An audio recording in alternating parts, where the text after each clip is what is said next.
Planning commission చెప్పినట్టుగా దాన్ని hydel ప్రాజెక్టుగా గుర్తించండి. మా డ్రింకింగ్ వాటర్ లో 20% మాత్రమే మీరు లెక్కగట్టండి అని ఇట్లా మనం అనేక షరతులు కేంద్ర ప్రభుత్వానికి పెట్టాం. కానీ కేంద్రం ఒప్పుకోలేదు. ఆ రోజు ఒప్పుకోలేదు కనుక మనము ఆ కేఆర్ఎంబీకి మన ప్రాజెక్టులు మనం అప్పచెప్పలేదు. కానీ 2 నెలలు కాలే వీళ్ళ గవర్నమెంట్ వచ్చి కేంద్ర ప్రభుత్వం ఒత్తిడి తెచ్చింది. రాష్ట్ర ప్రయోజనాలను ఫలంగా పెట్టి ఆయనతో పోయినరు మా ప్రాజెక్టులన్నీ మీకు అప్పచెప్తామని సంతకాలు పెట్టి వచ్చిండ్రు.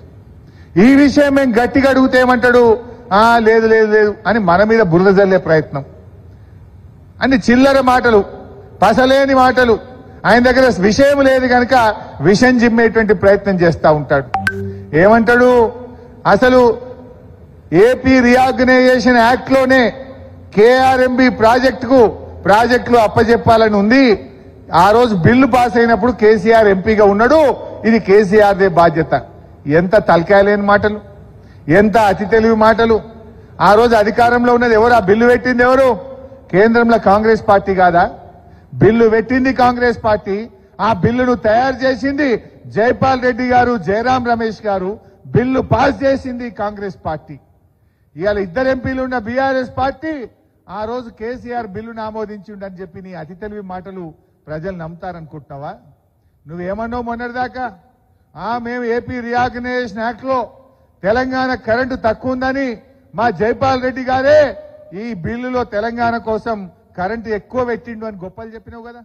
మరి కరెంటు ఇచ్చిన ఘనత జైపాల్ రెడ్డిది అయితే కేఆర్ఎంబీకి ప్రాజెక్టులు అప్పచెప్పిన ఘనత కూడా జైపాల్ రెడ్డి గారికి, కాంగ్రెస్ పార్టీకే దక్కుతుంది. నీ అతి తెలివి బంద్ చేయి. నిజంగా న్యాయం మాట్లాడు. రాజకీయాలు కాదు, రాష్ట్ర ప్రయోజనాలు ముఖ్యం. ఇలా నువ్వు రాష్ట్ర ప్రయోజనాలను ఫలంగా పెట్టినావు. నీకు అర్థం కాక, ఆలోచన లేక ఆగమాగమై ప్రాజెక్టులు అప్పచెప్పి రేపు హైదరాబాద్ కు మంచినీళ్లు లేకుండా చేస్తా ఉన్నావు. ఖమ్మం, నల్గొండ, మహబూబ్ నగర్ జిల్లాకు సాగునీరు, త్రాగునీరు కూడా దొరకని పరిస్థితి తెచ్చినావు.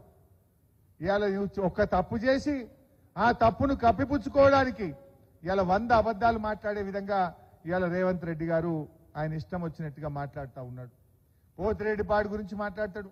అసలు పోతిరెడ్డిపాడు గురించి మాట్లాడే హక్కు రేవంత్ రెడ్డి గారికి ఉన్నదా అని నేను అడుగుతా ఉన్నా.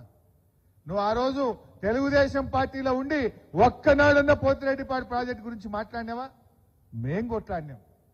ఆనాడు తెలంగాణకు అన్యాయం అవుతుందని పోతిరెడ్డిపాడుకు పొక్కగొట్టి రాయలసీమకు నీళ్లు తీసుకుపోతుంటే 30 రోజులు అడ్జర్న్మెంట్ మోషన్ ఇచ్చి ఆంధ్రప్రదేశ్ అసెంబ్లీని స్తంభింపజేసింది టీఆర్ఎస్ పార్టీ.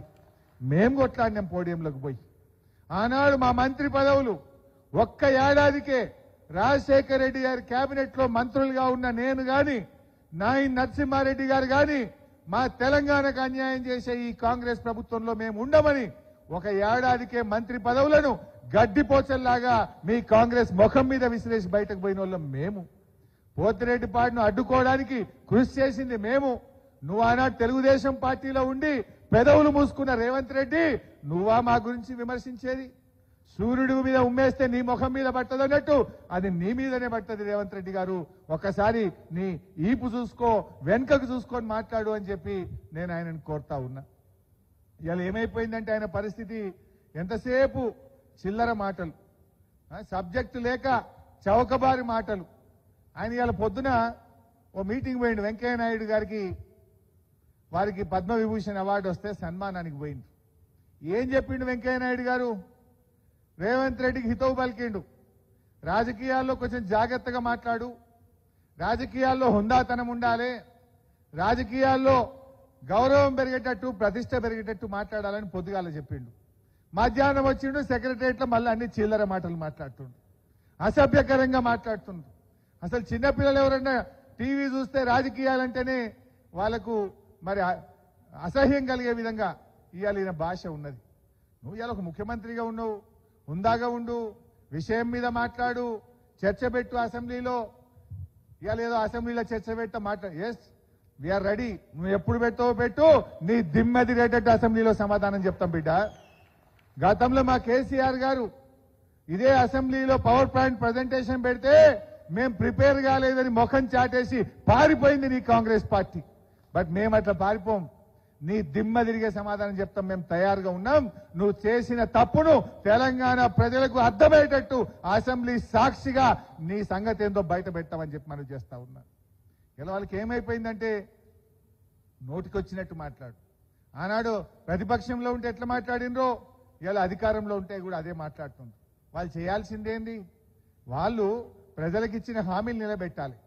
అది చేతగాక, అది చేయడానికి అవకాశం లేక ఇవాళ మన మీద విరుచుకపడుతున్నటువంటి పరిస్థితి ఉంది.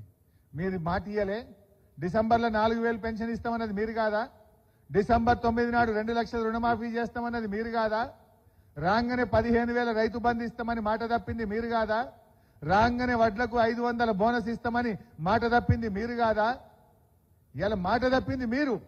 అది చేతగాక ఇవాళ ఏదో ఏమంటారు, ఓడలేక ఆడలేక ఓడ మధ్యలో కొట్టిందని ఒక సామెత ఉంటుంది. ఆ రకంగా ఉన్నది అలా పరిస్థితి.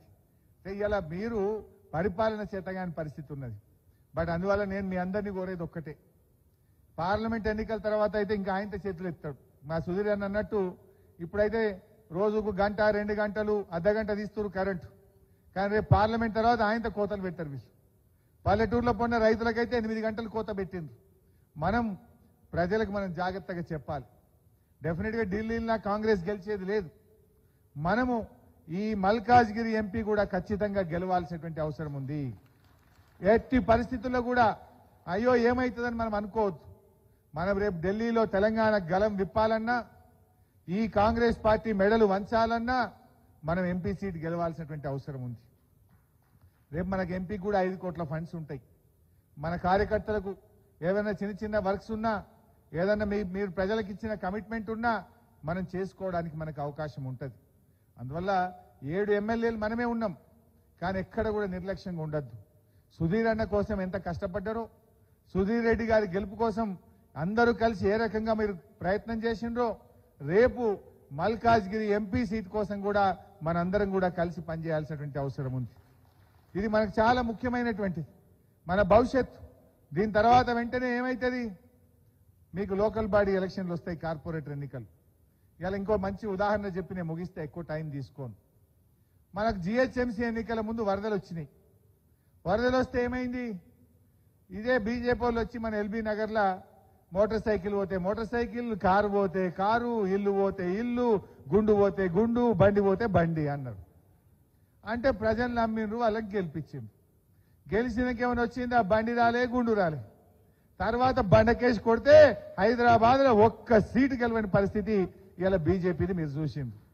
రేపు కాంగ్రెస్ వాళ్ళ కథ కూడా గంతే. ఏం చెప్పిండ్రు కాంగ్రెస్ వాళ్ళు, ఇక 2 లక్షల రుణమాఫీ, 15,000 రైతు బంధు, అక్క చెల్లెళ్లకు 2,500, 4,000 ఆసర పెన్షను, తులం బంగారము, ఇవన్నీ ఇస్తారని ఇలా ఓట్లేసిండ్రు. రేపు ఇవి రాలేదనుకో, మొన్న బీజేపీని ఎట్లా బండకేసి కొట్టిండ్రో రేపు కాంగ్రెస్ పార్టీని కూడా అదే విధంగా బండకేసి కొట్టే రోజులు దగ్గరలోనే ఉంటాయి. అది రేపు మీ కార్పొరేట్ ఎన్నికల్లో మీకు లాభం అవుతుంది. రేపు మీరు కార్పొరేటర్లు గెలవగలుగుతారు ఈజీగా. ఇంకో 1-2 ఏళ్ల టైం ఉన్నది మనకు. అప్పటి వరకు వీళ్ళ సంగతి అంతా బయట పడదా? రేపు ఏ ముఖం పెట్టుకొని వస్తారు వీళ్ళు? తులం బంగారం ఇవ్వకుండా, 2,500 ఇవ్వకుండా, 4,000 పెన్షన్ ఇవ్వకుండా గల్లీలకు వస్తారా వీళ్ళు? రాణిస్తారా ప్రజలు వీళ్ళను? ఆ రోజు కూడా ఎక్కువ దూరం ఏం లేదు. అందువల్ల భవిష్యత్తు తప్పకుండా మనకే ఉంటుంది. ఈ టైంలో కొంచెం మనం ఇంకా గట్టిగా పనిచేయాలి, పట్టుదలతో పనిచేయాలి. మనం బౌన్స్ బ్యాక్ అయ్యేటట్టుగా రేపు పార్లమెంట్ ఎన్నికల్లో కూడా మనం గట్టిగా ప్రయత్నం చేయాలి. బీజేపీ వాళ్ళు కూడా వస్తున్నారు, అక్షింతలు తెస్తున్నారు, తప్పకుండా తీసుకుంటాం. మనం కాదా రాముని భక్తులం? మనం అందరం రాముడి భక్తులమే. మన కేసీఆర్ కూడా అద్భుతంగా యాదాద్రి లక్ష్మీనరసింహస్వామి దేవాలయం కట్టలేదా? యజ్ఞం చేయలేదా? హోమం చేయలేదా? కానీ మనం దాన్ని రాజకీయాలకు వాడుకోలేదు. దేవుడు అంటే అత్యంత పవిత్రమైనటువంటిది. అమ్మ దేవుడి దగ్గర పార్టీలు ఉండవు, రాజకీయాలు ఉండయి. దేవుడు అందరికీ సమానమే. మనం కూడా దేవుడిని పూజిస్తాం, దేవాలయాలు నిర్మించాం, యజ్ఞ హోమాలు చేసినాం, కానీ ఎప్పుడు రాజకీయాలు చేయలేదు. మనం రాజకీయం డిఫరెంట్, దేవుడు అందరికీ సమానం, దేవుడు అందరివాడు. అందువల్ల మనం దేవుడి గురించి ఎప్పుడు రాజకీయాలు చేయలేము మనం.